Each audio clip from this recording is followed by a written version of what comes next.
je ne veux pas l'oublier. Si aucun droit à l'oubli n'existe dans la vie courante, pourquoi en serait-il autrement dans cet univers parallèle où chacun sait que ses moindres actions sont immédiatement publiées et enregistrées? À cela se rajoute le fait que l'État manque de moyens d'action, même lorsque les autorités administratives indépendantes sont créées pour contrôler et sanctionner les infractions. Je pense notamment à Hadopi, autorité mise en place pour mettre fin aux téléchargements illégaux et donc protéger la propriété intellectuelle. Pour citer un de nos éminents professeurs, quand Hadopi nous identifie, et il faut vraiment être mauvais, comment ne pas se sentir menacé par un mail d'alerte? Attention, si vous n'êtes pas sage, vous recevrez une lettre.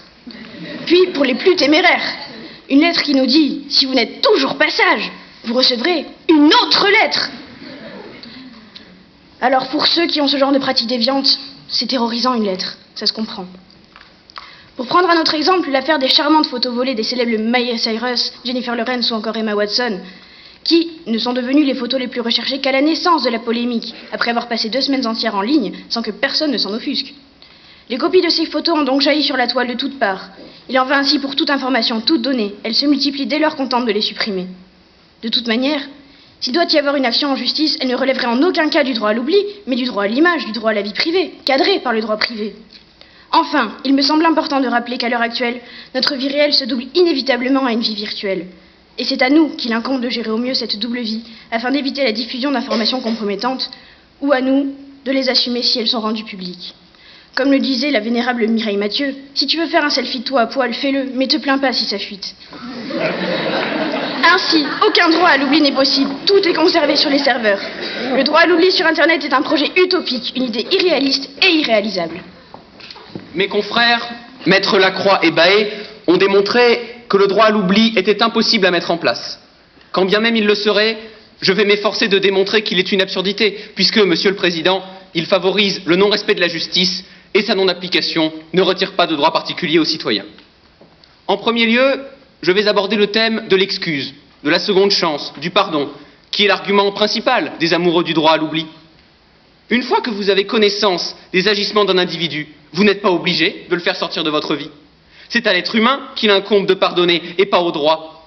Après tout, si l'humain en général était irréprochable, existerait-il un droit pour cadrer ces dérives? Non. Serions-nous ici ce soir? Non, Monsieur le Président, car nous serions tous au chômage. C'est bien l'erreur humaine qui fait la société et non l'inverse. Alors ne venez pas m'accuser de ne pas prendre en considération le droit de chacun à faire des erreurs. C'est même l'inverse, puisque, à supposer que vous décidiez de pardonner quelqu'un, de passer l'éponge sur ses agissements passés, votre crédit à son égard n'en est-il pas plus fort? De fait, mes confrères et moi voyons le droit à l'oubli comme une décision qui appartient à l'entourage de la personne et non au droit en vigueur de manière généralisée. C'est pourquoi l'absence de droit à l'oubli ne retire en rien la liberté de pardon, elle la renforce.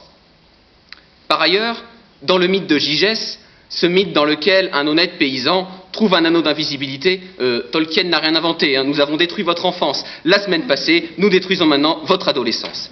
Bref, Gigès devint un tyran. Eh bien non, je refuse cela dans un pays comme le nôtre. Voir le droit se saborder de cette manière serait de la pure bêtise, mesdames et messieurs, car le droit à l'oubli, c'est l'impunité. Nous sommes tous des Gigès en puissance. Ensuite, l'histoire s'appuie sur des traces. Et ce n'est certainement pas en oubliant l'histoire que nous en apprendrions. En effet, si l'on pousse le raisonnement de ceux qui se revendiquent pour le droit à l'oubli au nom d'une mielleuse seconde chance que nous avons déjà démontée, Monsieur le Président, nous observons bien que cela revient à oublier chaque acte, et donc sans possibilité d'en apprendre. Nous ne pourrions nous élever sans cette culture historique qui est la nôtre. Nous avons tous un devoir de mémoire. En réalité, défendre le droit à l'oubli, c'est s'opposer au devoir de souvenir. Bernard de Chartres, et ce n'est certainement pas Mireille Mathieu qui le contredira, a dit que nous sommes tous des nains assis sur des épaules de géants. De fait, nous voyons bien que sans connaissance de l'histoire et de nos erreurs passées, nous ne pourrions grandir, faire progresser la société, faire progresser le monde. En conséquence, Monsieur le Président, en raison de l'impossibilité de l'établissement du droit à l'oubli et des raisons pour lesquelles il est dangereux pour chaque citoyen de ce pays et du monde, je vous demande de ne pas juger en faveur du droit à l'oubli, car vous donnerez le signe d'une jurisprudence qui s'aborde bien des libertés fondamentales, comme le droit à l'information. Si vous jugez dans le sens que nous vous exhortons, vous légitimerez le droit de chacun à faire valoir ses droits, ce qui a toujours été votre mission première. Ne l'oublions pas. Merci.